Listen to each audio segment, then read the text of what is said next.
Hey, what's up? It's your girl Diamond Denisha, aka Didi, also known as Didi Sell, and this is the YouTube. So the book that we'll be reading today is "Don't Call Me Crazy" by Octavia Grant. This book does have sensitive topics, SA, murder, and mental illness. So if those topics trigger you, you may not want to listen. The book is about 78 pages. We will finish it in one setting. Of course, we have TikTok to the left, Instagram in the middle, and YouTube to the right. We're going to get started.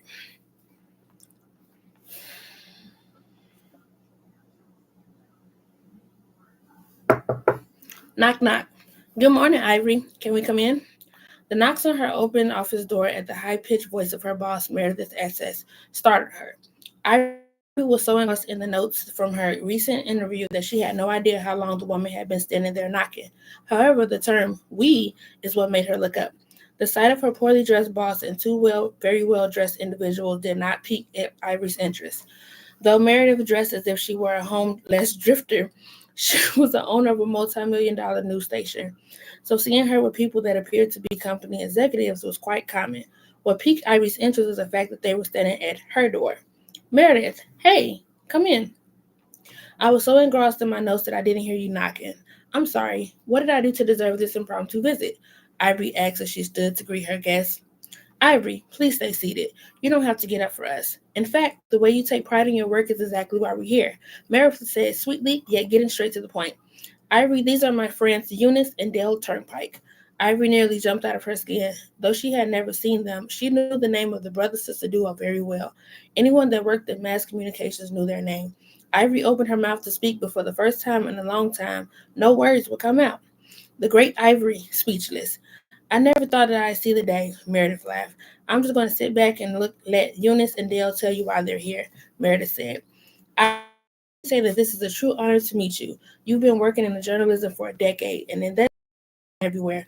At only 32, you've won the Turnpike Investigation Journalism Award 3 years in a row, which we know has not been easy, but you did it, Dale said proudly. He spoke as if he were speaking to his daughter instead of someone that worked in the same field as he did. Yes, Ivory, and as you know, great work pays off.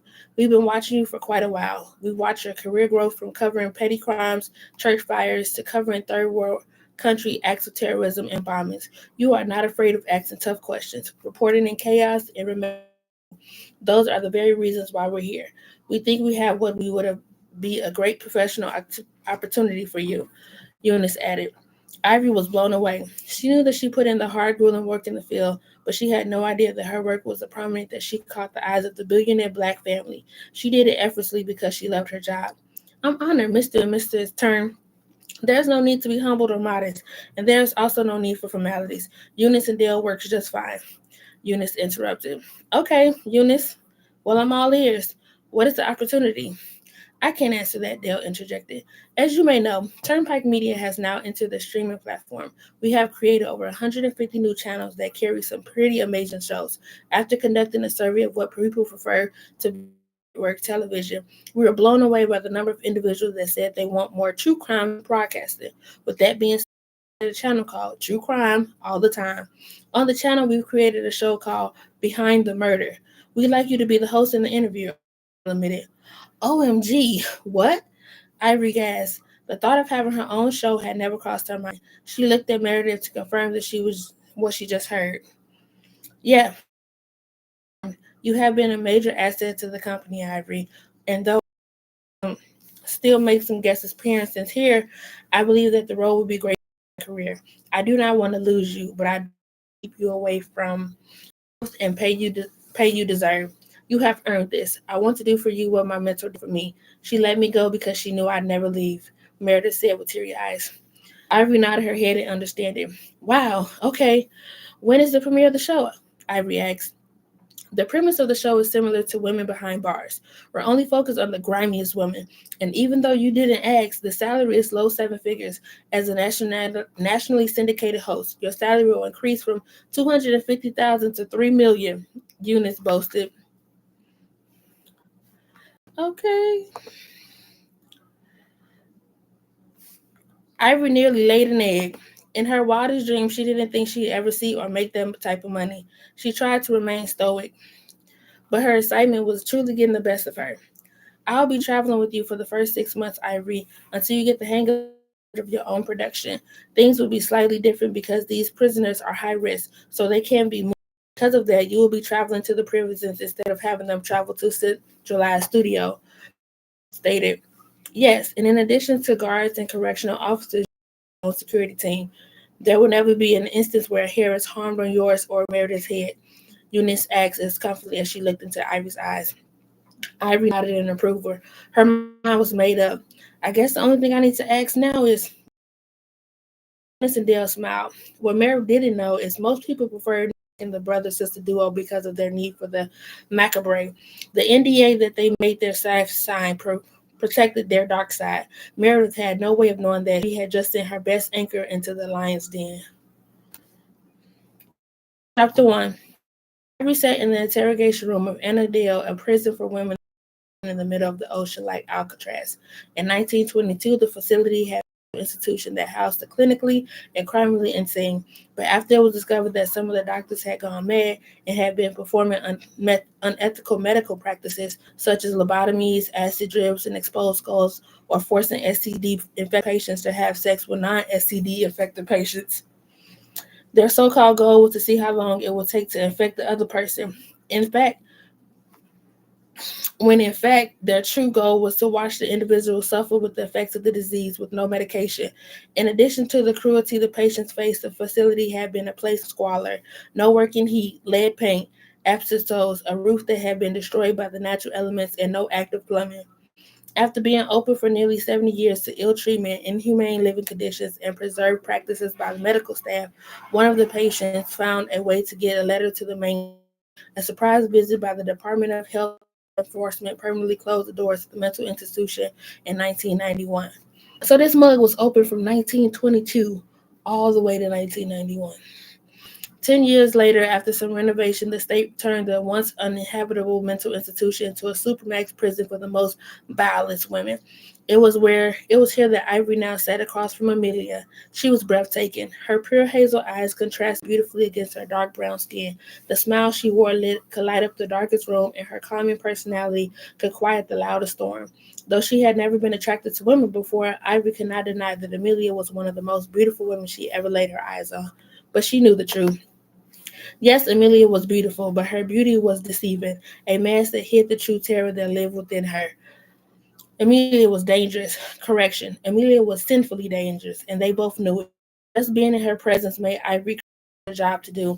As Ivory literally shook in her Giuseppe Zanotti calfskin boots, she tried her hardest to complete the reading of Amelia's criminal jacket without throwing up. OMG, Ivory thought as she continued to read. This was unlike her. Normally, she did her research and took notes days in advance. She was always prepared for interviews, but this time was very different. And as an anchor, she had been one of the scenes of horrific events. She thought she had seen it all, but Amelia's demonic acts were so grotesque that it made Ivory's stomach sick. I'm going to be in therapy for years behind this crazy AB, Ivory thought as her face twisted in disgust. Hmm. Hmm.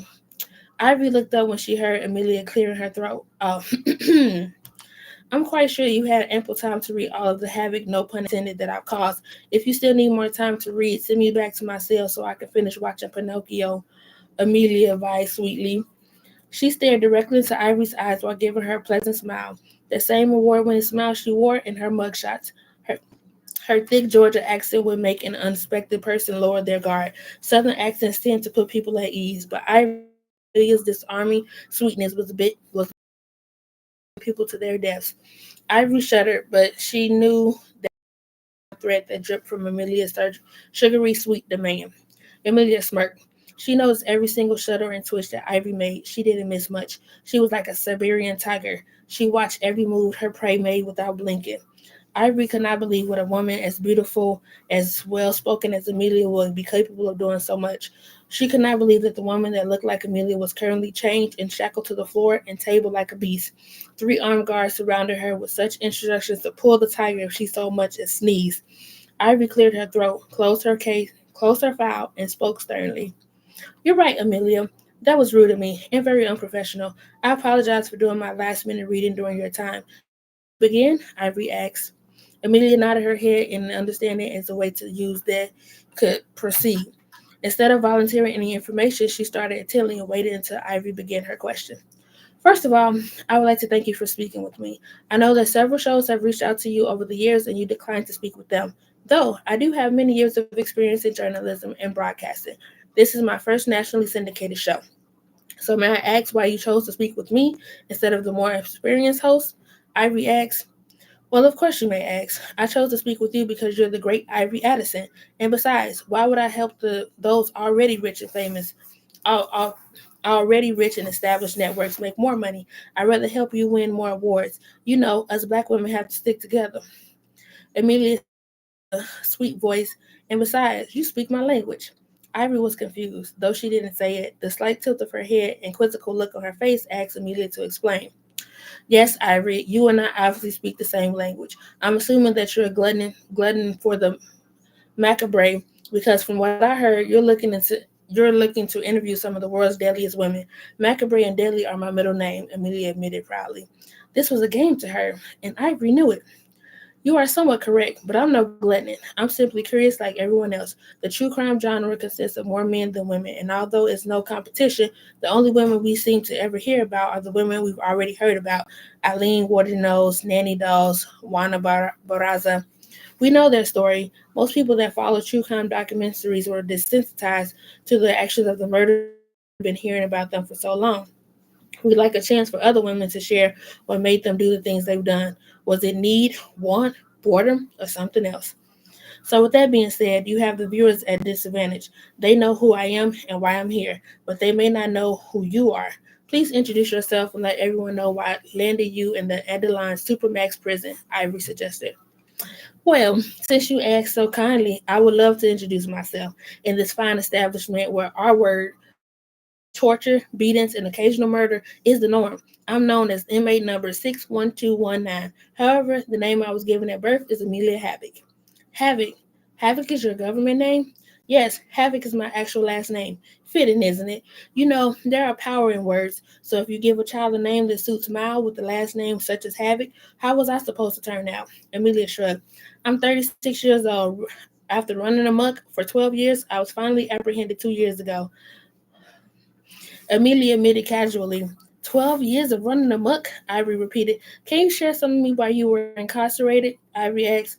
I'm on your time, sis. I'll give you whatever knowledge you'd like to hear. My only question is that are you interested in the PG version or the explicit version? Amelia asked. The sensuality that oozed from Amelia's mouth would have given Ivory an erection if she had a manhood. D word. Amelia's voice was a man's kryptonite. She possessed the alluring call of a siren. Ivory believed that Amelia's voice was the very thing she used to reel in her victims. Truthfully, Ivory wasn't interested in any version. Had she known how deprived the show would be, she would have kept her butt with the news station. Some of the truth she heard gave her nightmares. Though she was compensated well, she knew that after her contract was over, she would not be extending it. Her stomach twisted because she knew that the watered down version would not be acceptable. Dale and Eunice drilled into her head that the more descriptive she was, the better the show's ratings would be. I'm interested in the truth. However you choose to deliver it, it's up to you. Understood. Well, I'm in this prison for castrating 11 men and sodomizing them with their severed useless. I'm in prison for castrating 11 men and sodomizing them with their severed useless manhood. So manhood is another word for the D word. After shoving their worthless penile shaft into their very experienced and already open back door, I made them suck the filth off before I doused them with gasoline and set their worthless bodies on fire. Hearing them cry and beg for mercy did nothing to me. They didn't mean it. Certain people can't be saved. I don't think I should be here. My actions were justified. Push pause. I'm going to give another disclaimer because I know some people came in late. The name of the book we're reading is called Don't Call Me Crazy by Octavia Grant. There will be some triggering themes of sexual assault, R word, mental illness, and murders. So if any of these trigger you, you may want to stop. Cause my stomach already. She said that she castrated 11 men, took off their little wee wees, and then she put it in their backside, and then make child. But these men had people in power as friends. Once it was discovered that I was a culprit, I knew I never stood a chance of seeing the day of light outside of a prison ever again. They locked my butt up immediately and sent me to prison. The fair and speedy trial that the U.S. government promised goes out of the window when you have friends in high places. I was arrested in February and headed to prison for the remainder of my life in July. Ivory wasn't surprised at all. She knew all too well how the system treated people of color. She also knew that black women, no matter how beautiful they were punished swiftly, and the men that challenged were the connections to someone important. From what Amelia just said, it seemed that she had run afoul of someone important. Who were these men? I don't know them personally. Let's be honest. When I started this, I was a kid in my 20s.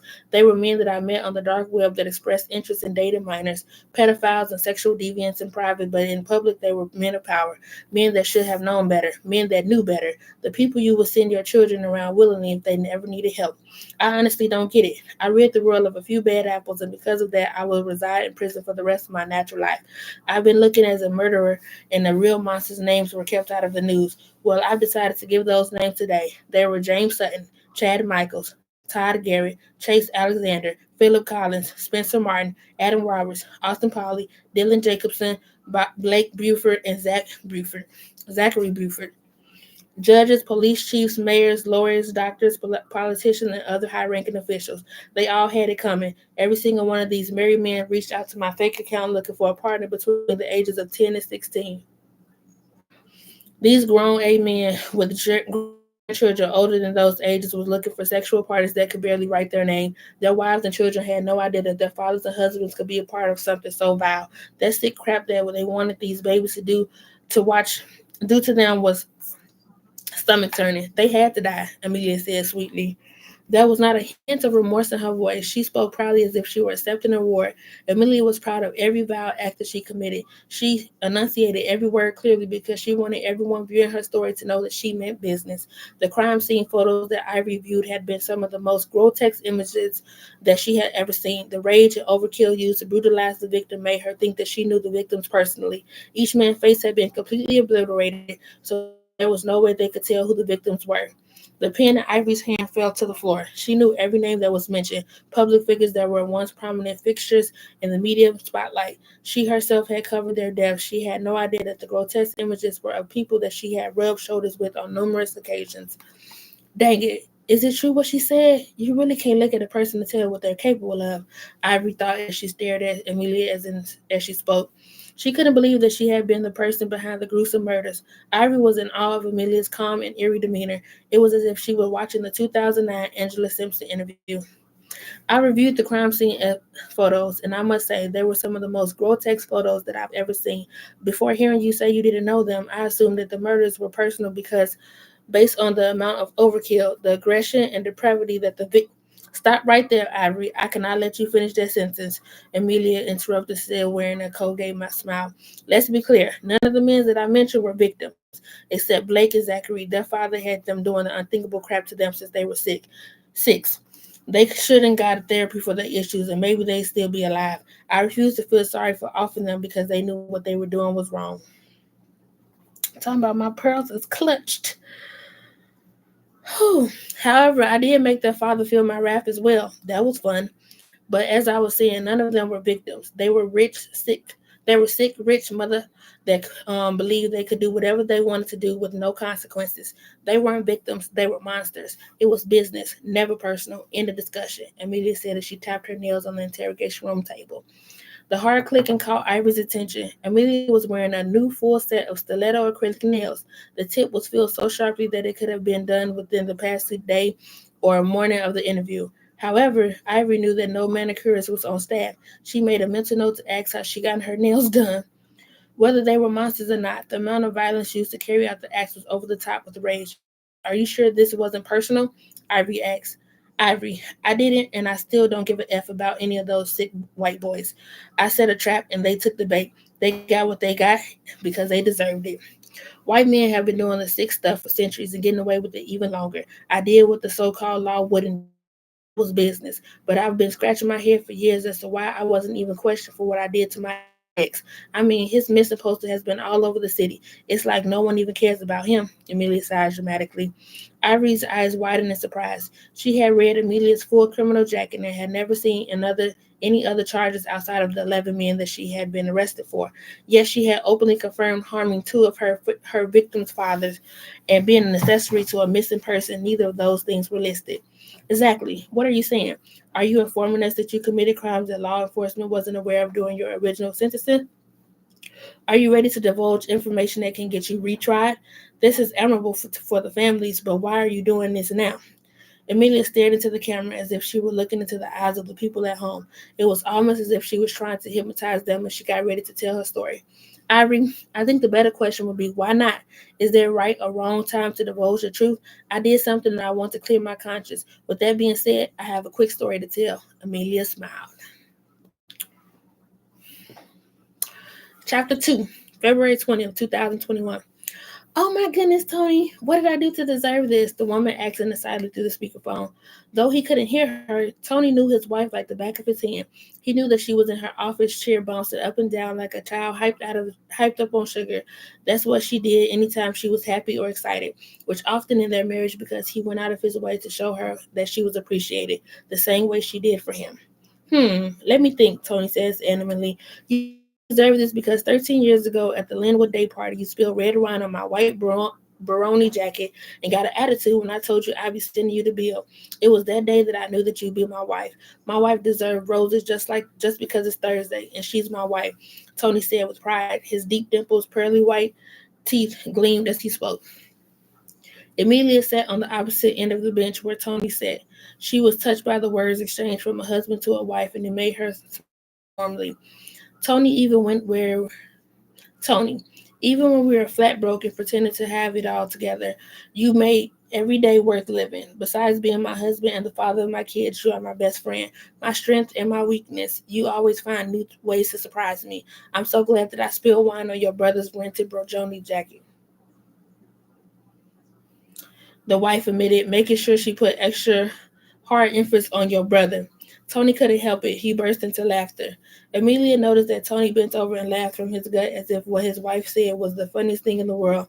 Though she found nothing funny about what the woman said, it was obvious that an inside joke had just been shared between them. I'm so glad that I can still make you laugh after all these years, his wife chuckled. I love you so much, Mr. Whitaker. Thank you for the roses, baby. Tony could feel himself becoming choked up. When he met his wife, he was an unemployed grad student. He would borrow his brother's designer clothing. Oh, I was like, what? He would borrow his brother's designer clothing just so he could look like he had money. Back then, he couldn't afford to buy Wrangler jeans from Walmart. What Tony loved most about his wife was how she always found a way to infuse how they met into conversations. She was passionate. He never had to guess what she was thinking. She never held back her true feelings or emotions. He assumed that was the reason why they had been together for 13 years. Nia, you spilled wine on David's jacket was the best day of my life. I love you. Have a good day. We'll be working on baby number 4 when I get off tonight. Tony laughed before ending the call. Amelia wiped her runaway tears and stood to walk inside the building after the call ended.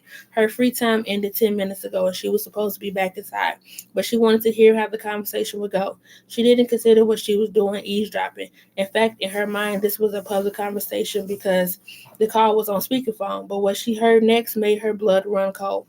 What do you want, Tony? A new voice asked. The voice was nowhere near the same as Nia's. This voice sounded as if it belonged to a woman that chewed stale bubble gum and smoked several packs of cigarettes. Why do you always got an attitude, Chris said, Tony asked before sucking his teeth. Didn't I tell you I was done effing with you? I told you as long as you were still married to that bee, that I ain't have nothing for you. You got me raising our son by my dang self. The son you begged me to have since all she gave you were girls. I give you the son you want, yet I'm still alone. I'm done with you, Chrisette barked. Though I holding back tears. Tony wanted to throw up. He knew effing Chrisette could only lead to trouble, but he told himself that her big butt and small waist was worth the risk. The first time he entered her tightness, he knew he'd tell any lie to keep her. Truthfully, he assumed she knew it would be lies. That's why he didn't think she believed him when he asked for a son. That was in his mind. He thought he was understood that sex talk was just passionate words exchanged within the moment. A son was the last thing he wanted with her. Now he had to continue to string her along. Chrisette, are you hard of hearing? I told you I already filed for divorce. If stuff was good with me and Nia, I never would have started messing with you. She don't listen. She lazy and all she does is put me down. I want to be with you and our son, and you know that. Tony lied convincingly. Amelia sat on the bench and see that she listened to the lies that spewed from Tony's mouth. He was so deep in his conversation that he hadn't noticed the woman behind him. From the deep side that came from the phone, Ivory knew that the lady known as Chrisette was going to curse Tony out. Tony, stop effing playing with me. Do I look like Boo Boo the Fool? Stop. Chris, okay, listen. I know I have to be smart about this. If you were some random, it would have been a whole lot easier to walk away from Nia. But you and Nia have a connection. Do you know how hard she's going to make my life when she realizes that I'm leaving her for her first cousin? Amelia had heard enough. She couldn't listen to any more of the truth, lies, and deceptions of Tony Whitaker. It was time to lure him into her nest and bring his philandering ways to an end. Hey, excuse me. I'm sorry for interrupting. My car won't start. I'm assuming my car battery is dead. Do you have any jumper cables? Tony turned towards the sound of the sultry voice and nearly excreted on himself as the sight of the woman in front of him. She was beautiful. Her untamed curly hair had Tony that had a wild side. Her almond-shaped brown eyes were hypnotized, and looking away took too much effort. It was easier to just gaze into her eyes and get lost in her depths. Tony shuddered in the sight of the woman's lightly glossed full lips. They appeared to be pillow soft. He could only imagine having them wrapped around the erection that was now throbbing between his legs. Oh my effing God, thought Tony to himself as he scanned the rest of her body. She wasn't as thick as he liked his women, but she was thick enough. Her healthy top area gave the illusion that her waist might have been smaller than it actually was, but there was no mistaking the wideness of her natural hips. Those were homegrown, 100% childbearing hips. Erica, don't make me laugh. Ooh, child.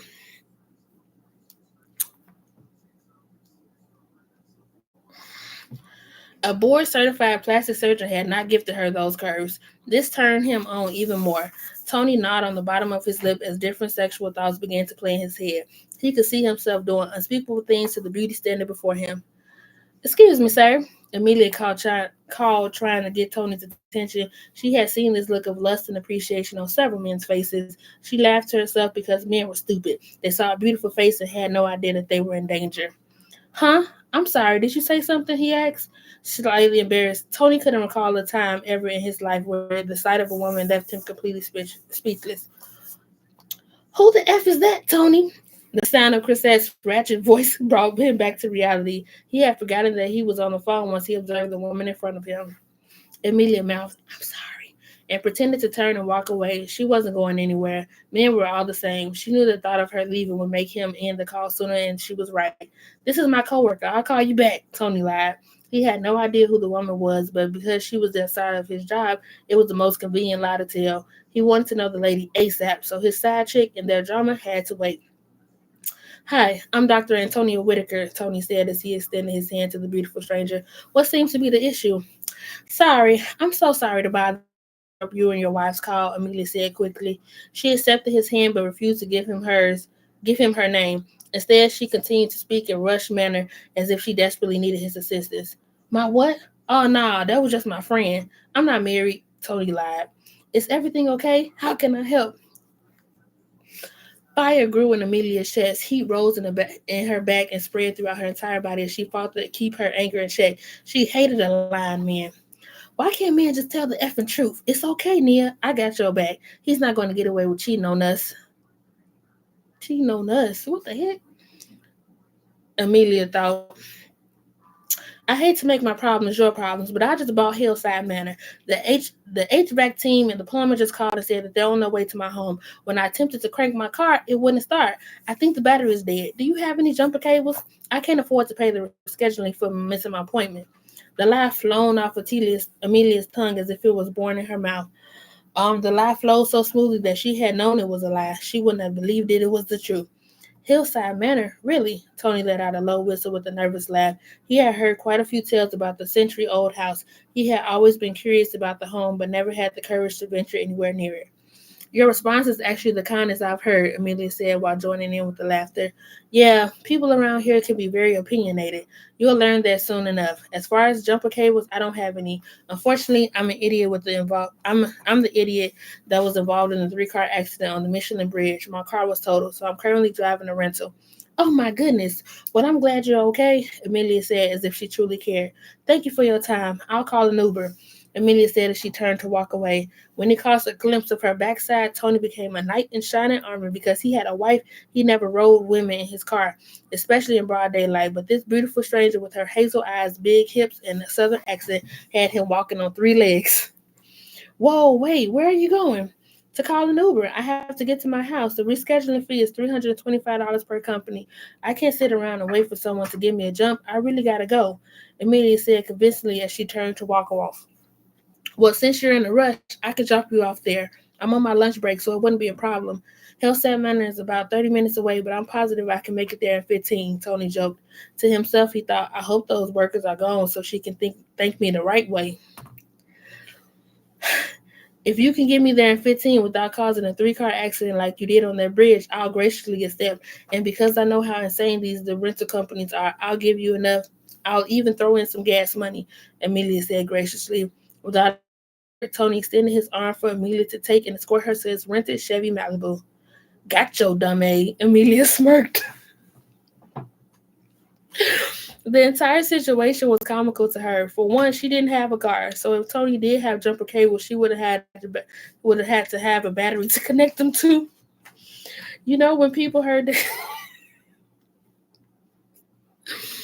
when people hear that construction was being done to Hillside Manor, we all just assumed that an investment firm bought the house. It shocked me when you said you bought it. I personally had no idea that it would become a residential property, Tony stated. Oh, it's not becoming a residential property. That's way too much for a house for me. A woman with no husband or kids, Amelia laughed. No, I'm turning into a bed and breakfast, something cozy and quaint for couples that are just seeking coziness and intimacy. I know the history of Hillside is a bit grim, but I want to change that because after all, it's not how you start, it's how you finish. Even old homes can be rehabilitated, and after 6 months of heavy renovation, it's almost done. But somehow, I keep missing the plumbing and the HVAC company. Once they do their jobs, the interior designs can come in, and I'll be gone, open for business in 30. Dang it! Amelia yelled in frustration when Tony pulled up to the infamous manor. Guess they didn't have time to wait. Tony says when he saw "Sorry we missed you" note on the front door. He was blown away by the exterior beauty of the 110-year-old home. The modern upgrades and the cleaner landscape gave the manor an inviting look. I can't believe this, Amelia sighed. At this point, I just need to find new contractors. The incompetence and laziness that I've experienced with these companies has really pissed me off. I know you're on your lunch break, but since you drove me all this way, do you want to come in and see the upgrades? Gone are the gone are the old wood panels and dark colors. So far, I've upgraded the panels to vintage sand swirl walls, adding crown molding and a few chandeliers are sprinkled on the floor, Amelia stated.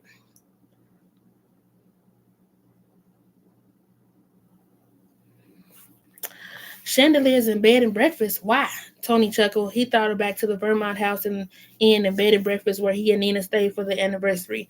The home was large yet homely. It was filled with dollies and antiques, things that contained sentimental value.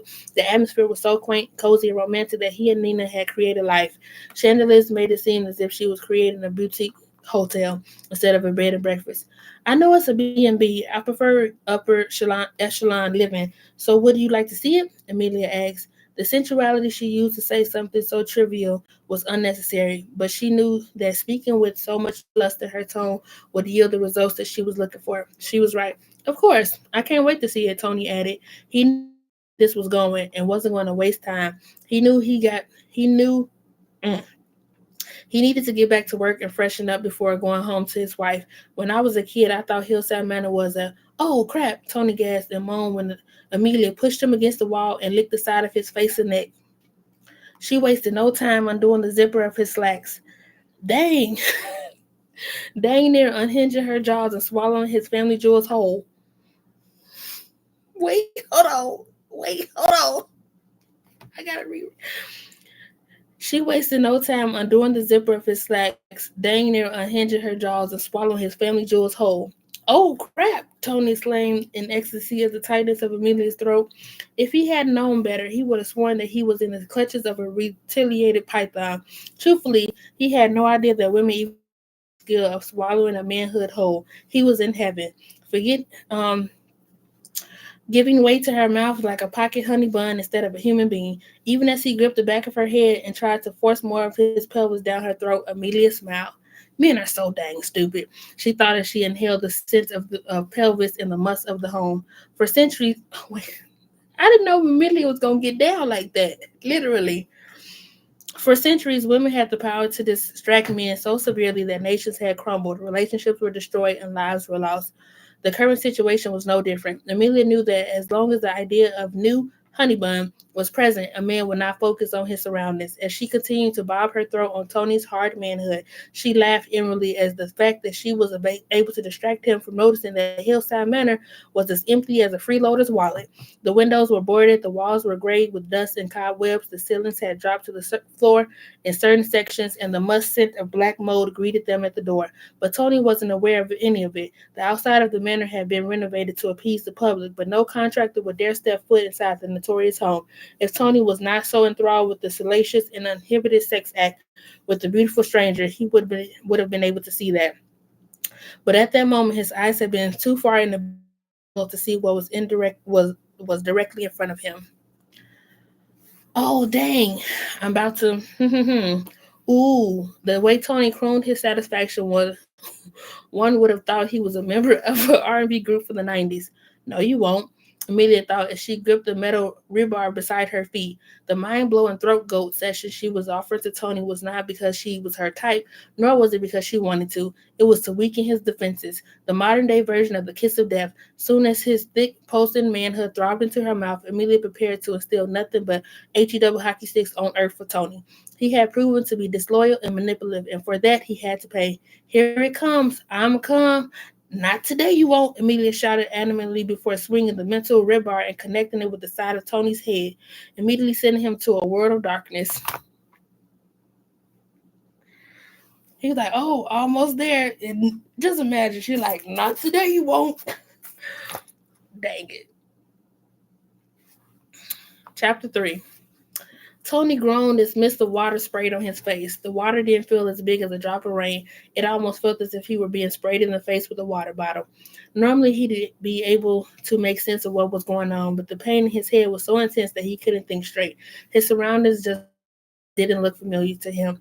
He laid on what appeared to be an old hospital bed, in and out dated hospital room, which appeared to be illuminated by four large wick and oil burning lanterns. Where the F am I? Tony muttered as he looked around. He knew that the lanterns had to be in use mainly to send an ambiance because the outdated hospital equipment was operational, which meant wherever he was, there was electricity. He also saw that the water he was feeling came from a low blowing misty fan.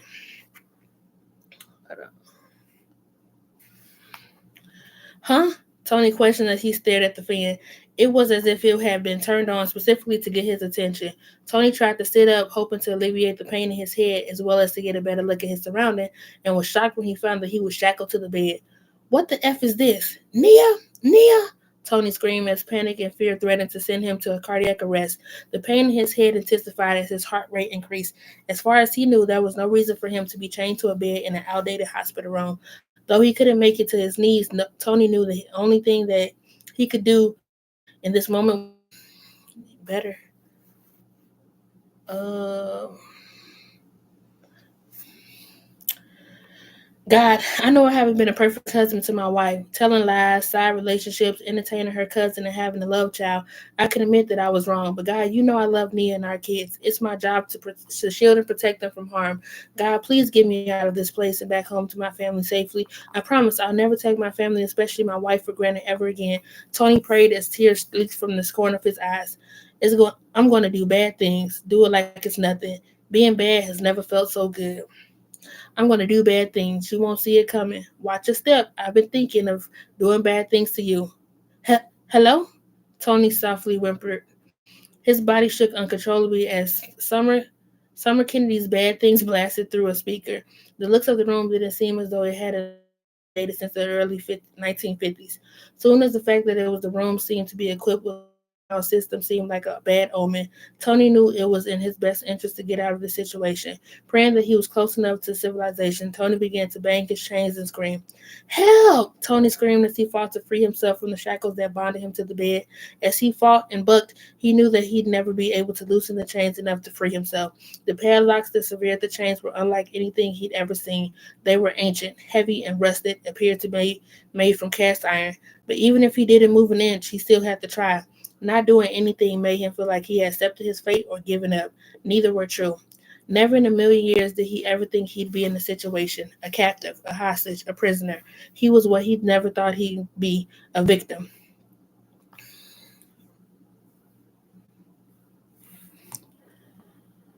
Chained to a post like a dog, angry tears came to his eyes as he looked down at himself. Help! Tony screamed helplessly as he fought to free himself. He was exhausted. The shackles seemed to weigh 20 pounds each. Though he was just screaming for help, Tony silenced his screams and tried to shrink away when he heard the sounds of high heels clicking on the tile floors. Normally the sound would entice him, but now it made him sick to his stomach. He wanted to run away, to hide, but he knew that being chained to a bed would not allow him to do so. I see that you're awake. How was your nap? You were out for quite a while. I was worried that you may not have woken up. I guess it's a good thing we still have this medical equipment here, huh? Amelia asked jokingly as she ran the tips of her blood-red fingernails over Tony's rock-hard abs. You are a liar and a cheater, but you are definitely a work of art. I cannot let all of that good deed go to waste. The thin stained white sheet that covered his naked body stood like a tent from his massive erection. For 3 days, his manhood had been hard as a rock.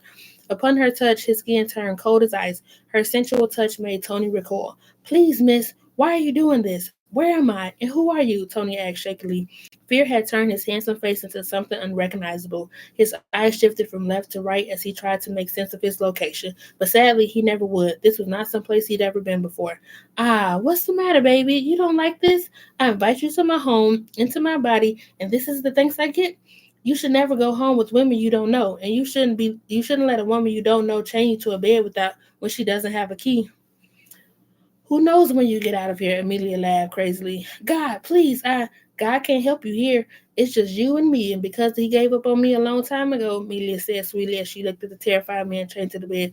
She smirked because this very moment was equivalent to a cat toying with a mouse before it devoured it.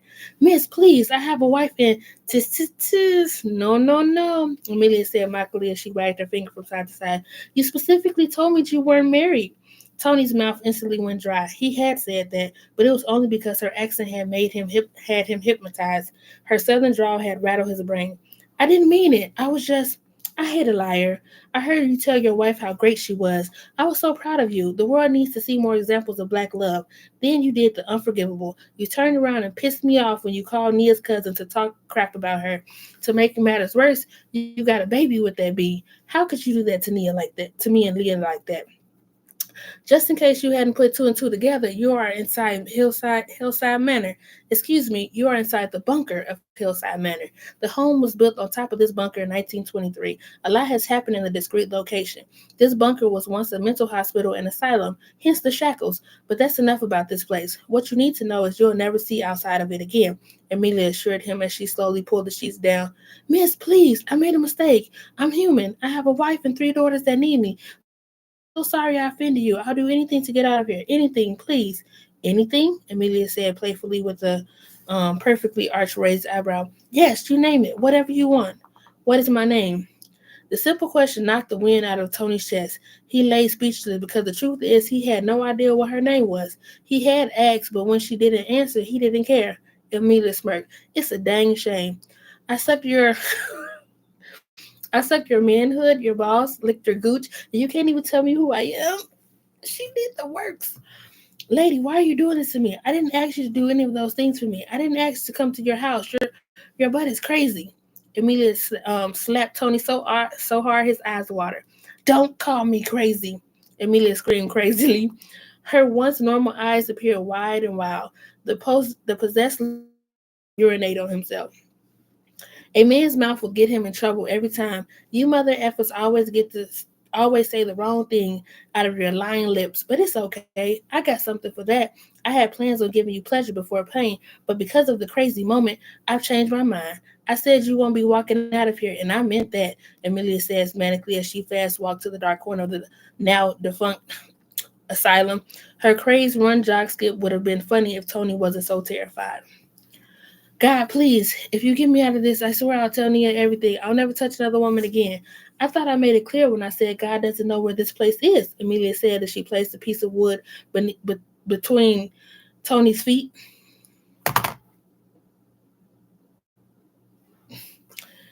At the sight of the wood and the small sledgehammer, Tony bucked and screamed. You might as well stop fighting. One thing you'll learn about me is that I'm a woman of my word. And as if she were Ann Wilkes from the 1990 movies Mystery, Amelia swung the sledgehammer. Thwack, thwack. The sound of ankles shattered sounding off in the room. Tony opened his mouth to scream, but the pain that shot through his body was so overwhelming that no sound escaped his gaping mouth. Amelia smiled as she watched sweat pour from Tony's forehead. Knowing that he was in so much pain that he couldn't scream was comical to her.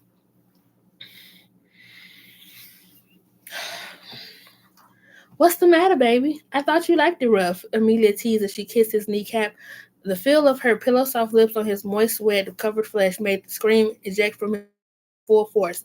The scream that ejected from Tony's chapped lips was so primal and guttural that Amelia wasn't looking at a man. She would have sworn that the sound came from a wounded animal, but she was unmoved. She could have cared less that if his light skin was not bad. Watching him writhe in pain and her had her soaking wet. Amelia smiled.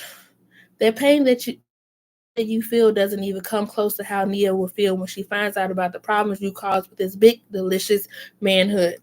Amelia said as she glanced down at the sheet tent.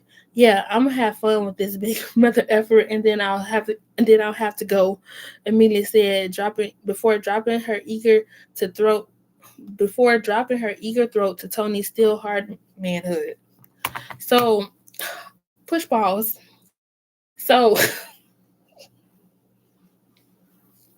now she miseried him and broke his ankles. She said, when I told you you want to go walk out of here, I meant that. If you're just joining, we're reading Don't Call Me Crazy by Octavia Grant. It is a short, horrific thriller, 8 pages. We just finished chapter 3, about to start chapter 4. If the topics SA, R word, murder, and mental illness triggers you, I would advise you to stop listening. We didn't already heard so much. Whew. Chapter 4. Ivory sat with her mouth agape. Never in her career of journalism had she ever been so speechless. Ivory made eye contact with Meredith, and even Meredith appeared to be blown away by Amelia's revelation. She could see her dialing quickly, more than likely calling the local PD about a missing person and possible recovery of said individual. Amelia, let me see if I understood you correctly. Around 2 years ago, you met Dr. Tony Whitaker, a therapist at the Winter Gale Mental Institute. Is that correct? Yes, that is correct. Why were you at Winter Gale? Well, isn't it obvious, Ivory? I was a patient, but I was no longer interested in residing there. Maybe if I hadn't intervened in married people's drama, I wouldn't be residing in the fine establishment. But after I was done torturing Tony, I stole his car and was caught at Starbucks of all places. So you see, that's why I was confused. I was driving his rental, used his American Express to pay for my coffee and donuts, but no one ever asked me about him. I wonder how Nia is doing. Do you think she ever got another man? Amelia asked politely. Oh, this bee is back crazy. Ivory said, thought of as she looked at the detached look that covered Amelia's face. She appeared as if she was ready to blurt out next for the next question. Ivory couldn't believe the type of twists and turns that Dale and Eunice interviews were taking. Amelia, did you release Dr. Antonio Whitaker, or is he still being held captive? You are aware that whether rescue or recovery, we'll have to send law enforcement to the area, Ivory informed. She read Meredith's lips as she mouthed, officers are en route. Amelia shrugged. Did I let him go? Well, of course not. I wish I could go there and show you around, but you know, me being caged in a Supermax prison limits my mobility. Do let me know what you find, Amelia urged. Each word she spoke dripped with the sweetness of honey. Ivory's skin began to crawl because she knew that Ivory could care less if that man was alive or dead. Okay, guys, 9 times out of 10, this would be a recovery, not a rescue. After 2 years, I'm quite positive that we'll be putting out skeletal remains of the good doctor. But because the mansion will be televised, we need to follow protocol. That means all I's dotted and all T's crossed. Got it? Sergeant Isabella Cataya asked her team prior to entering the bunker. Yes, ma'am, was the response with no hesitation. Though she had been an officer of the law for over 25 years, for some reason she felt uneasy. She had worked hundreds of crime scenes and seen countless dead bodies throughout her career, but for some reason she did not want to go inside this bunker. Something was telling her that the beauty that surrounded Hillside Manor and the 110-year-old bunker they were all learning of held many secrets. Excuse me, Sarge. I don't know about this. I know I'm a rookie, but look at the grooves. The door has been open recently. 2 years ago was the last time someone was in it and out. I got a bad feeling about this, the rookie advised. Sergeant Katia looked at his face, looked at the faces of her team, and noticed that they all looked uneasy. They were just too seasoned to admit it. Myself and your fellow officers all feel the same way you do. Yes, this feels strange, but it's our job to find the recent rectify issues. Rookie or not, is what you signed up for. We have a job to do.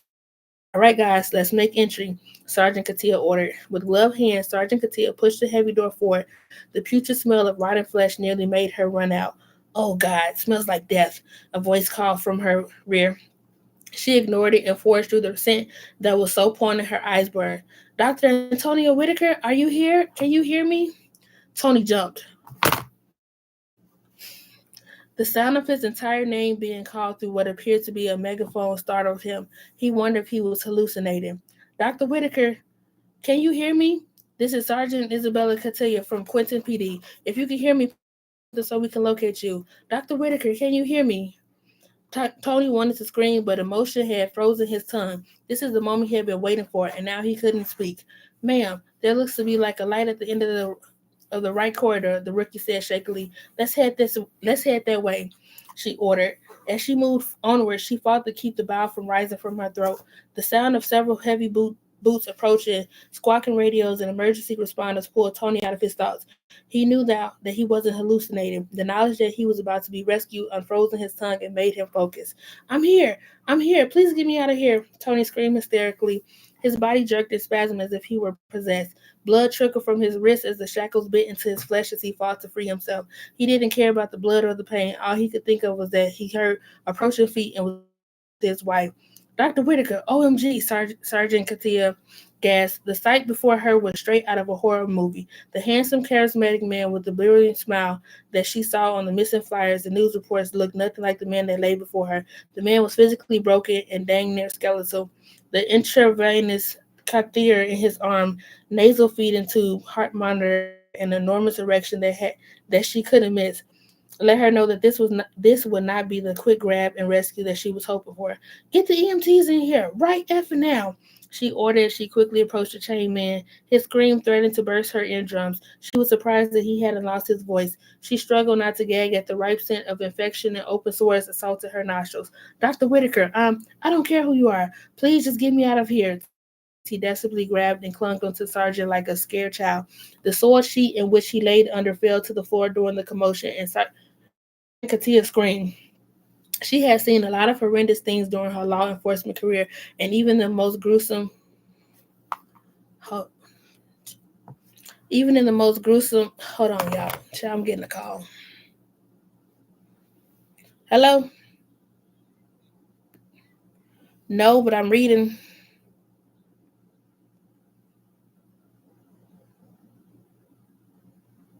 Oh, okay. Okay, I'll check it. Yeah, I'll let you know.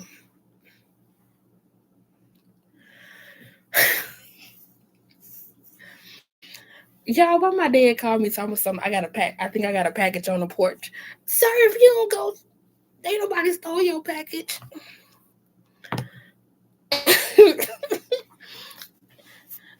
Like, my thing is, he couldn't have been rotting there for 2 years. Like, somebody had to been coming to feed him or something. He told me some. I just thought about it. I got a package on the porch. Um, wait, hold on. The soil sheet in which he lay under fell to the floor during the commotion, and Sergeant Katia screamed. She had seen a lot of horrendous things during her law enforcement career, and even the most gruesome of situations, she fought to remain stoic and professional. But in the instance, decorum went out the window because nothing could prepare her for the sight of Tony's manhood. His penis stood as tall as a flagpole, but it was either dead or dying. Areas of the appendage were unnaturally black, as if gangrene had consumed it. Yet pinkish flesh showed at the base. Large bumps on the head oozed foul yellowish pus. She saw the discarded scringes of Talladet Field, and understanding why his dying, infected penis was standing at attention. Cover it up. I don't want to see it. Cover it up. Tony cried like a parent that lost a child. He was distraught to the point of being inconsolable. The sergeant gladly obliged. I'll never look at a manhood the same way again. She thought as she draped the sheet over Tony's rotting penis. Dr. Whitaker, I'm going to step aside and let the EMTs disconnect you from everything. I also have firefighters on the way to cut these shackles off your arms. I'm personally working to get you reunited with your family. We are working hard to get you out of here and back to your family, Sergeant Cynthia said. I wasn't expecting this, Ivory, but after 2 years, it looks like we're going to have a happy ending. Dr. Antonio Whitaker has been found alive. I don't know about traditional happy ending. There are hundreds of empty callous syringes littering the floor. Where the current condition of his penis is, it will have to be amputated. Oh my goodness. At the mention of having his penis removed, Dr. Antonio Whitaker went into cardiac arrest. As Ivory watched the live feed of the rescue turn recovery, her mouth was on the floor. This was the second time the unthinkable had occurred during her career. Amelia snickered. The look on Ivory's face was hilarious to her. I swear men can be so dramatic. I'm a woman of my word. I told him that manhood would have to go.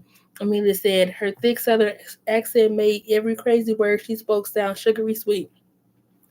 Ivory was stunned, but she knew she had to get control of the situation. Meredith had shared with her that lesson number one of journalism was to always expect the unexpected and always report the story. Shaking off the anxiety of watching the live death, Ivory went back to doing her job. Immediately, you lured Dr. Whitaker to the last place he's ever resided.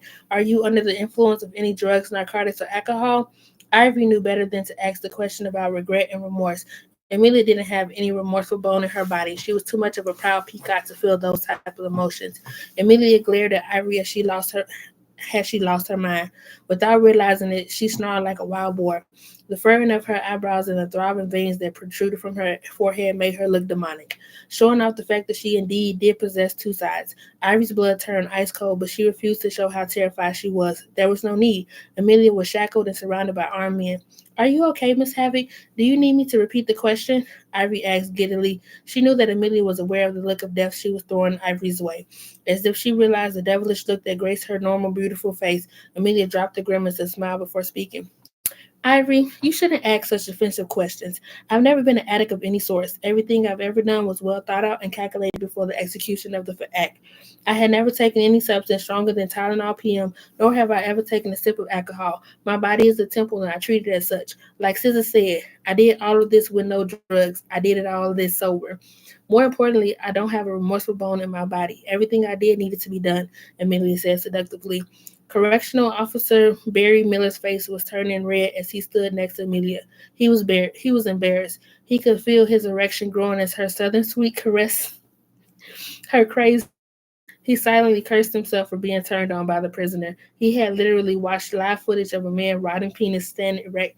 He was sickened, mad at himself for being so weak, but he couldn't help that each word that she spoke was coated in sensuality and stroked his shaft like a delicate hand. Amelia smirked without looking at the guard. She knew he was turned on. Ivory knew it too.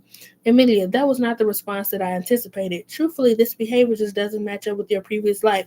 I took the liberty of reading your academic file and found that you were the top tier student. Voted most popular, most likely to succeed, graduated magna cum laude with the top 5% of your graduation class. So what's your point? You don't have to repeat my academic achievements. I was there. I'm quite aware of what I did. Amelia interrupted as if she were annoyed. My point is, most people don't go from magna cum laude to superior max prison. Going from a social butterfly to mass murder or being labeled a serial killer is a bit much. You went from outing with friends to being caged 23 hours out of a day. Do you see my point now? The change is too drastic to be normal. Something had to occur to bring on the change. Can you tell me what change? Ivory asked. What exactly is normal? Everyone has a different version of what the word means. Is it normal for local news reporters to become a television host of a nationally syndicated true crime show? Is it normal for her to fly to different prisons and speak to the world's most dangerous women? Normal people don't do that, but here you are. Everyone has a different version of what normal is. Amelia said that she placed air quotes around normal.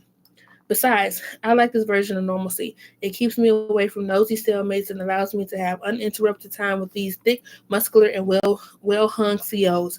I couldn't ask for a better place to spend the rest of my life. Amelia asked. She ran a hand over her natural, noticeably bulge between Miller's legs. Clearing his throat audibly, he crossed his hands over his genitals. He prayed the section would be edited out of the final take. The last thing he wanted was his wife to learn what he was doing while he was on the clock.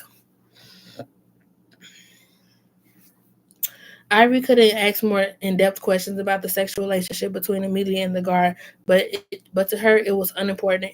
The show was titled "Behind the Murder, Not Prison Sex Life," so she ignored the guard, his gold wedding band, and his obvious discomfort. Their pastime was not the focus of her interview. Amelia, you're being very evasive. You agreed to speak with us and give us full details as to what led you down the path, but you're tap dancing around getting to the point. Let me remind you, you agreed to talk to me. Yes, you have given me a lot, but you did agree to bear all the bones in your chest. Has that changed? Ivory asked. What will it do? What good will it do? Well, when people, your victims' families can gain insight to the person that devastated their lives, it helps to humanize the person instead of villainizing them. Everyone started from there. Ivory advised, hoping to urge Amelia on. Amelia sighed. She knew Ivory was right. She had waited for what seemed like a lifetime for this opportunity, and now that it was here, it was time to show out. Okay, Ivory, you win. Let's talk. Woman to woman. What is it that you like to know? Okay, well, let's start with your accent. My accent? Amelia repeated, clearly shocked by Ivory's request. Her left eye twitched and her smile wavered slightly, but she recovered quickly. However, Amelia saw it. It was the second time within the hour that Amelia's yes, your accent. The moment you agreed to do an interview, the research process begins, and we dug deep. All of your previous flight, bus, train itineraries are reviewed. Rental car trips, vacation spots, and nothing. You never step foot into a southern state, yet your way of speaking is more exaggerated than most people under the Bible Belt. So, when did the accent become your signature? Amelia didn't say a word. Instead, she glared at Ivory. Her hand shook slightly as her rage began to bubble to surface. Ivory smirked because she could see that she was getting closer, because she was closer to seeing Amelia Havoc without her mask. If you're just joining, we are reading Don't Call Me Crazy by Octavia Grant, Chapter 5. Maybe we should stay away from certain topics, Miss Addison. Miss Addison has switched since I've been Ivory this entire time, Ivory stated. Amelia, you are a well-rounded all-American teen raised by a successful mother and father that you don't know crap about my effing father, Amelia screamed as she stood quickly. Her loud outburst caught everyone in the small room by surprise. Even though she was in prison for several gruesome murders, had managed to keep a man confined while behind bars. By prison standards, she was a model inmate. The outburst was unlike her. Her aggressiveness made the correctional officer snap to attention. Down, inmate, down! The sound of them rifles being racked didn't startle Ivory. In a Supermax prison, she expected the COs to do whatever was possible to contain a hostile situation.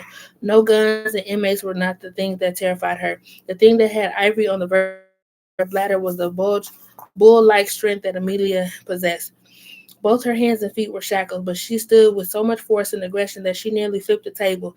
Ivory knew that she possessed the strength of a madman from the mere fact that she had budged R-word and killed men more than 2 times. Her size, but the witness, the strength in the person was something terrifying. Inmate 61219, return to your seat or be blown across the room. Cold C.O.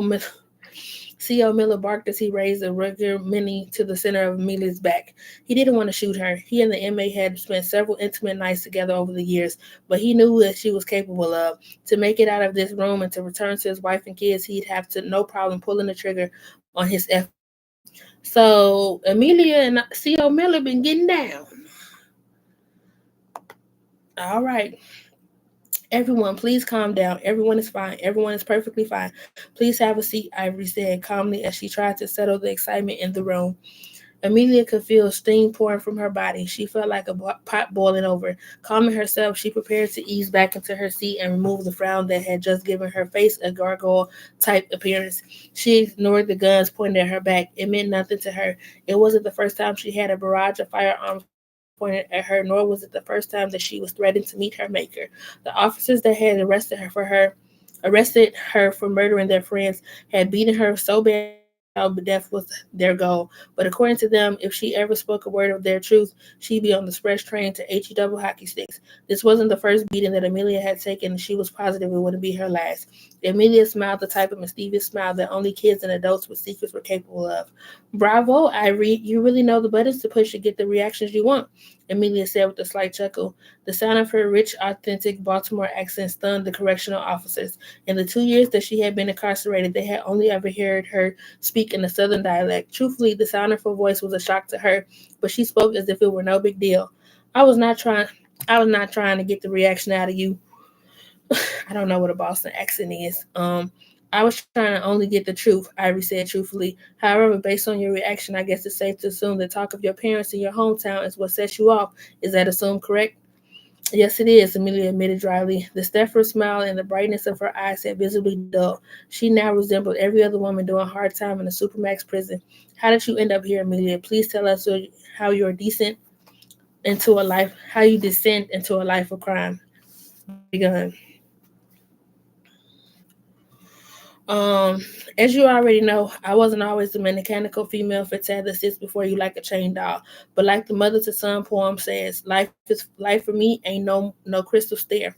Once upon a time, I believed in happily ever after and everything positive.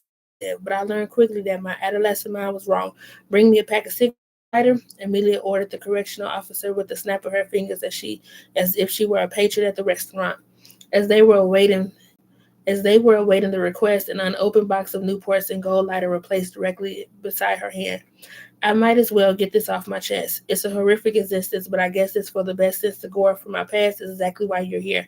I knew this time would come one day. I just didn't think it would be so soon. Amelia stated as stalling tactic. She was nearly 40 years old. There was nothing soon about having a conversation about the events that took place when she was a teen. Ivy nodded her head but did not speak. She refused to give Amelia another reason to stall. You've been a journalist long enough to know that a person having good grades in a social life doesn't mean jack nothing. The person wearing the prettiest smile is often hiding a whole heap of secrets. Like you said, I was a straight A student with tons of friends, but my upbringing was less than ideal. To put it in layman's terms, I grew up in HE double hockey sticks. People on the outside looking in swear that the families that live in big houses in the middle of the well manicured lawns are real wild and happy families. It's crazy the assumptions people make based on the outside appearance of a home. They fail to realize that some big beautiful houses, especially the big beautiful houses where I live, has ugly secrets. The big beautiful home that sat in the middle of the 2 acres was just a facade for the wealthy Ivy League doctor. The people that lived inside the home, the doctor, his beautiful stay-at-home wife, 16-year-old son, and his overly developed 12-year-old daughter, all knew that the core of the home was rotten. Amelia said as she diverted her eyes away from the camera. Her ever-present smile was gone, replaced with a heavy flow of tears. Her jaw rocked from side to side as she gritted her teeth. Ivory observed the tears free flowing from Amelia's eyes and snot running from her nose and knew Amelia was finally to the point of freeing herself from the daunting past. Truthfully, Ivory didn't care. She was no therapist. She just knew it would be good to the audience. She didn't trust Amelia and was ready to get far away from her. Amelia, think of this as therapy. By telling your story, you're releasing the trauma that's haunted you for so many years. You are not this monster the world made you out to be. Why don't you start by talking about your parents, Royce and Sylvia Havoc? From my understanding, they were among the wealthiest elite black families in Baltimore. Is that correct? Ivy asked. Amelia nodded her head. I've always wondered why people always bring up how rich my parents were. For years, it's always been the top of discussion, as if black people can't be rich. People are always interested in the fact that Royce Havoc came from old money. It truly makes no sense how something as simple as money can make a person look the other way while a person of power commits heinous acts on their children and patients. Even the dumb bee of a wife allowed the good doctor to do whatever he wanted because of his net worth. I guess it's true what they say. What is it that they say? Ivory asked as she used her fingers to place air quotes around the words they. When money talks, truth is silent, Amelia started. I agree with your sentiments. Can you speak specifically on what makes you say that?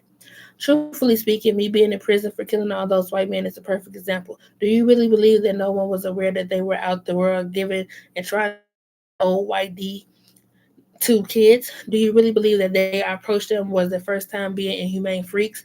No, it was just the first time someone dealt with their perverted butts. Their money kept the people that knew about their sick ways quiet. The Epstein effect is what I like to call it. In my opinion, the people that looked the other way while these sick mother effers were getting their rocks off should be dead as well. But I digress. To answer my question, I'm speaking specifically about my childhood. When I was growing up, no one ever taught me to pay attention to the weird signs and behaviors of adults. I guess it's because if they did, I would know something was not quite right in my home. If I knew what to look for, I would have known that my father was a sick man. I had to learn the language, strange signs, looks, and touch through the reading books and watching movies. My father was always an awkward man. He would give me those goofy, weird smiles, and knowing the smiles were all of the person's teeth are showing, Ivory nodded. Yeah, one of those. Sadly, it was normal, nothing out of the ordinary. On the days that I didn't acknowledge his creepy butt or smile with him, he would sneak up behind me saying things like, "Give daddy a smile. Daddy loves to see you smile." I know now that he was doing was conditioning me, getting me accustomed to him touching me. For the longest time, I was cool with it. I would smile and giggle because I thought what he was doing was normal, father daughter behavior. It wasn't until I started growing up that I started to make me feel strange.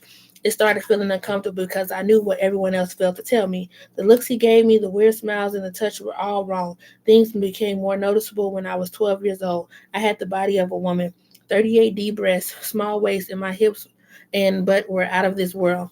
The new additions made me feel strange and uncomfortable. I couldn't understand how a person with a frame as petite as mine could sprout such large boobs and posterior seemingly overnight. My mother Sylvia was voluptuous. Her large accents fits her body, but I was no bigger than a twig. The scowls that my mother would give me when she looked at my curvy physique made me cringe. Thinking back, the look she gave me should have been another red flag. Sylvia was beyond thick. She would be any man's dream, but my father paid her no attention. Oh, I need to charge my phone. I don't want it to die on you all.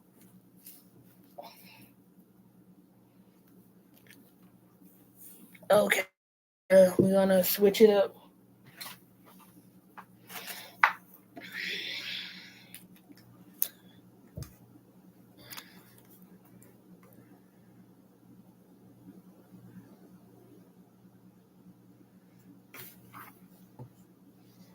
Um,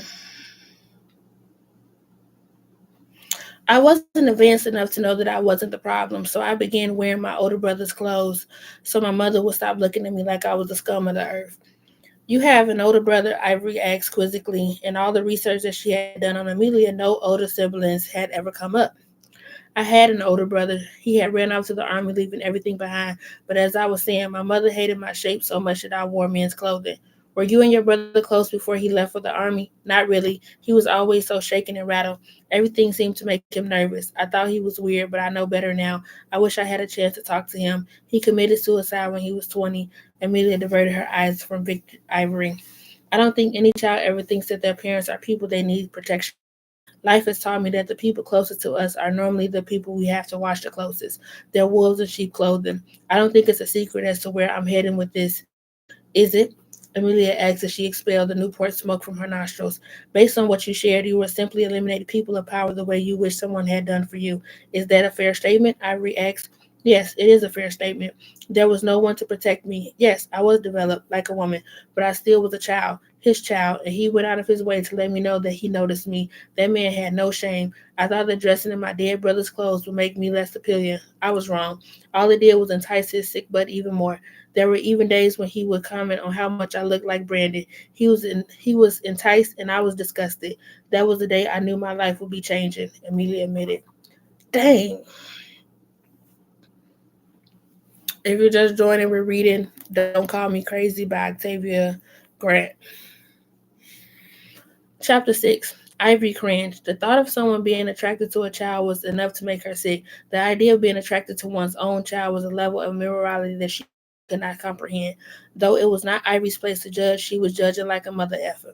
We listen and we do judge. but not judging Amelia. She was judging Dale and Eunice for constantly finding cases with inconspicuous backgrounds. It was becoming harder and harder to work for them. God, I can't wait till this segment is done. I need a shower and a cigarette. Ivory thought, though she never smoked a day in her life. She felt filthy and uncomfortable, was ready to scrap the entire project, but true crime fans love new documentaries, so cutting this short was out of the question. So, as stomach turning as Amelia was, Ivy shelved her personal feelings and focused on the task at hand. Clearing her throat, Ivy resumed her role as interviewer and resumed to her line of questioning. Amelia, you said your mother began to look at you in a hostile manner. Was it because she knew that her husband was looking at you, or was it because of something you may have mentioned? It was both. The way she said the simple three words made Ivy's spine tingle. Ivy knew that her unease wasn't unwarranted. When the guards chambered around, the venom in Amelia's voice set the temperature in the room to frigid. Ivory looked at the guards just to see if they wore a look of fear on their faces. Though they did not, she noticed that their fingers had moved towards from the trigger guard to the trigger. If you don't mind, please elaborate, Ivory urged. This is your time to speak for yourself. I told Sylvia how her husband had been looking at me and how he would tickle me when I was growing up. She had always been selfish, but I thought that if I told her what he had done, that what he had been up to, that she'd A, stop looking at me like I was the problem, B, believe me, or C, make it stop. I was wrong in my beliefs. Isn't it funny how people are quick to notice when a little girl is being fast, but those same people never notice when the little girl is being molested?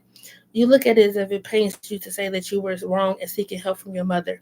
I can't lie, it does hurt. Finding out that Sylvia never cared about her children really hurt. I never had a chance at a normal life. How could I? Maybe I'm just saying this because I know it never happened. But if I were to ever blessed with children, I would love them, not use them to complete the image of a black perfect family. Amelia said as she expelled the smoke of the Newport. I know, right? Whoa. Ivory wasn't surprised. During her journalism career, she'd heard some mothers emotionally neglected their children, but daughters got it worse. Daughters were viewed as competition and therefore not given the love that they deserved. So, how did your mom react when you said about your father? I can remember it like it was yesterday. Amelia says that she journaled into her past. I'm all the woman that man needs. As a reputable and respectable child psychologist, it is your father's job to watch, negotiate, and spend time with his patients. He is not doing anything wrong. Mommy, I don't believe that's true. Daddy acts like a predator, Mom. I think Daddy has an interest in children. I really think he's a pedo. Slap. Sylvia slapped the words down Amelia's throat before she could finish. The force behind her slap was so brutal that it nearly knocked 12-year-old Amelia into a wall. Shut up. Don't you dare open your mouth to say something so vile and false about your father. I just made it perfectly clear that I'm the only woman that man wanted and will ever look at it in lustful eyes than me. There isn't a woman on the earth that could take my spot, Sylvia said through clenched teeth. Sylvia spoke slowly and deliberately so Amelia could hear every word. Her teeth were clamped together so tightly that Amelia could have sworn that she saw a vein near her mother's temple throbbing. Amelia scooted against the wall and cried. In 12 years, her mother had never hit her. She couldn't recall ever receiving so much as a pop on the hand. When Amelia was suspended from school for arguing with the teacher, Sylvia didn't bat an eye. Instead, she took her shopping for a Dooney and Burke bag. Sylvia's form of punishment was buying items that were no longer considered in style, luxury, or designer, purchasing a Dooney bag instead of, I was about to say Dooney and Burke, when you got money. Purchasing a Dooney bag instead of Louis Vuitton, Gucci, YSL, or other high-end labels was Sylvia's way of punishing her child. Discipline was never something that she took a part in. She would rather shop. Though Amelia was caught off guard and hurt by the slap, being hit helped the light bulb go off in her head. Something her mother said didn't sit well with her. She said, "There isn't a woman on this earth that can take my spot." She didn't say that her husband hadn't tried to put a child in her spot, Amelia thought. Amelia had no way of knowing that Sylvia repeatedly said this to herself every day. It was a mantra that she used daily to keep her sanity. She knew it was a huge lie. There was nothing a woman could do for a man that preferred his companion underage. Sadly, to keep the life that she lived, even if she had to sacrifice her own children, she tolerated and encouraged her husband's perversion. Irie felt as though she was listening to a best-selling story unfold. Amelia's attention to detail as she retold what happened in her younger life had her heart pulsating. To repeat what you just said, you said, "Mommy, I don't believe that's true. You were just a child at the time. How did you know your mother was lying about her husband?" Ivory asked. Now that Amelia was speaking, she felt like this interview was finally headed in the direction it needed to go. When I was growing up, Sylvia kept a diary. One night when she was out on town doing whatever it was that she did when she and her husband weren't home, I read it. She spoke about catching him fondling himself when he had kids under hypnosis.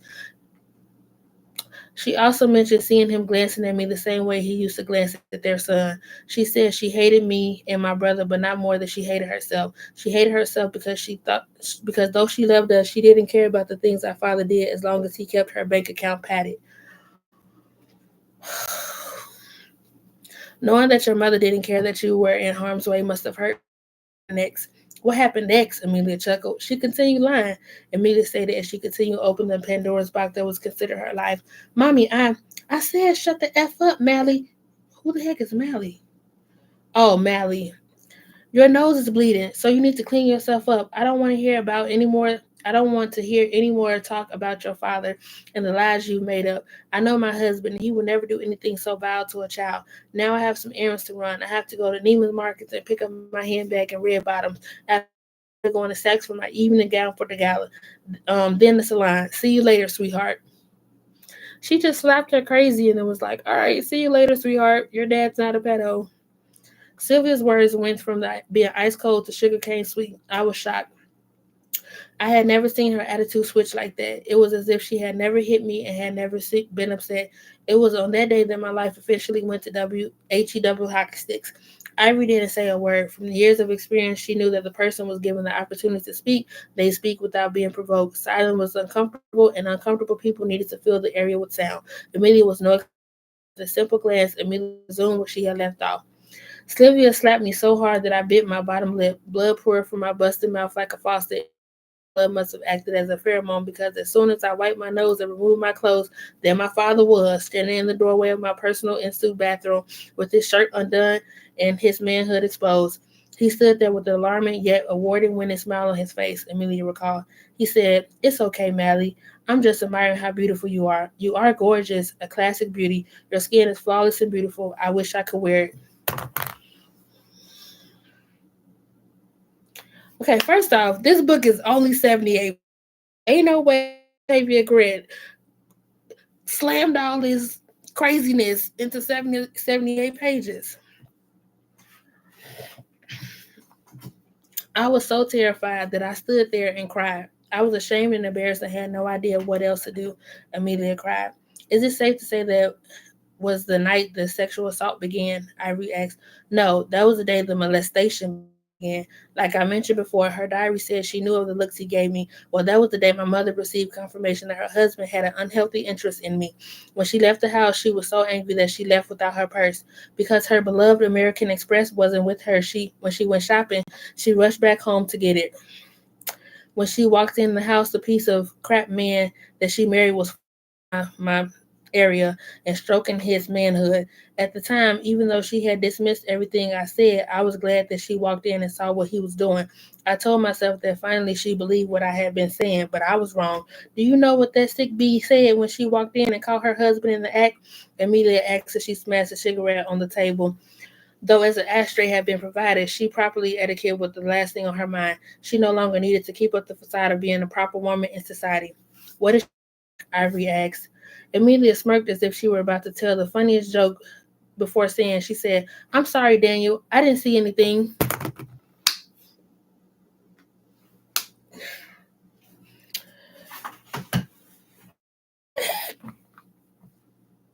I stood there trembling and begging her with my eyes to help me as my father openly did things to me in front of her. And instead of helping her baby girl, she looked down at the floor and closed the door. Being groped and fondled by my father became a sick norm for me. I watched my mother wear the pathetic Stepford wives smile and kiss my father on the mouth as if he was the greatest man in the world. I watched her prance around like she was in a debutante. I watched it so often that I took on the persona of Miss Perfect, Miss Everyday Sunshine, even though I was dead on the inside. I smiled. For years, I dealt with the inappropriate touch, and there were days that I didn't even notice he was doing it. The true terror began when I was 16. At 16, my brother committed suicide in his barracks. He left a suicide note letter addressed to me that said, dang, Dear Amelia, I hate that we never got a chance to really know each other. I had to leave the house as soon as I was able to. I tried my hardest to escape my past, but no matter how far I travel, no matter how far I run, I will never be able to escape the things our father did. Being violated so early left no room for a normal life. What really effed me up is the fact that our mother knew what was going on and did nothing to help. I hate those people. Get away from them as fast as you can. They'll destroy your life. I don't even want my body returned to them. I requested to have my ashes spread all over the Pacific Ocean. Amelia, I'm sorry I couldn't stick around to protect you. I couldn't even protect myself.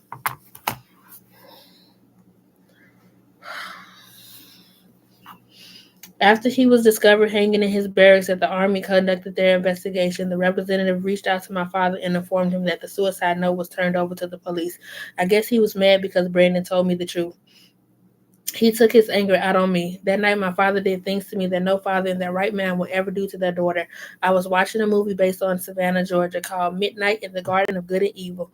Focus on them talk, focus on them talk in their dialect as he brutalized and sodomized me was the only thing I could do to take my mind off my current situation. Soaking up their thick Southern accent was the only escape from my reality. That was the night my Georgia. That was the night my Georgia accent began. Was born. Amelia, the things you experienced were horrible travesties, a horrible thing for a father to do in his children, but you realize that a midnight in the garden of good and evil isn't real. You allowed a movie to create a persona for you. Why not ask for help? Ivory asked. Why not ask for help? She did ask for help. She asked her mama. The heck? After he was discovered, um, oh my bad. Amelia looked at Ivory as if she wanted to call her a dumb bee. Ivory, were you listening? I did ask for help, and it got me nowhere. I don't care if a movie was fake. My reality was real, and I couldn't live in my reality any longer.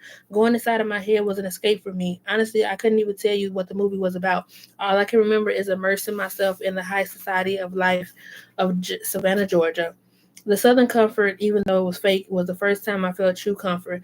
I thought I was protecting my sanity by escaping to another reality in my head. Excuse me. But in all actuality, the only thing I did was unlock the door that separated sanity from insanity. And since I'm being honest, I liked every moment of it.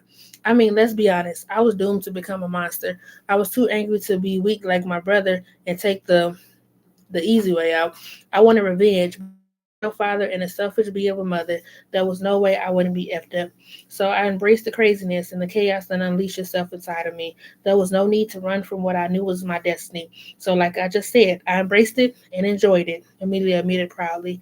The hackles of the back of Iris' neck stood on high alert. She knew that Amelia's mother was the hospital for the mentally insane, but had no idea where her father was. Even in her research, she had not come across his name anywhere. Every pore in her body could smell the danger seeping into the room. She took a second glance at Amelia's freshly done acrylic nails, the fact that someone had been keeping Dr. Whitaker alive for 2 years, and suddenly Ivory didn't feel so secure. Amelia, where's your father? Where's Royce Havoc? In her fake southern accent, Amelia smiled. Oh, Ivory, I thought you never asked. He should still be where I killed him.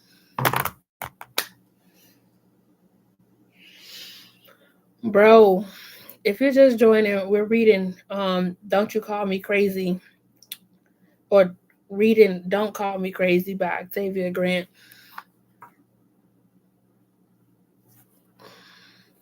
Chapter 7. The smile on Amelia's face was so maniacal that Ivy wanted to